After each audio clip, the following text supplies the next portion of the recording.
السلام علیکم ورحمۃ اللہ وبرکاتہ۔ جمعہ مبارک۔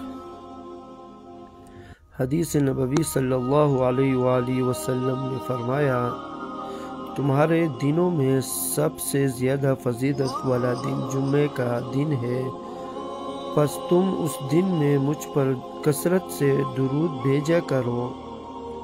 اللہم صلی علی محمد وعلی آل محمد کما صلیت علی ابراہیم وعلی آل ابراہیم انکا حمید مجید۔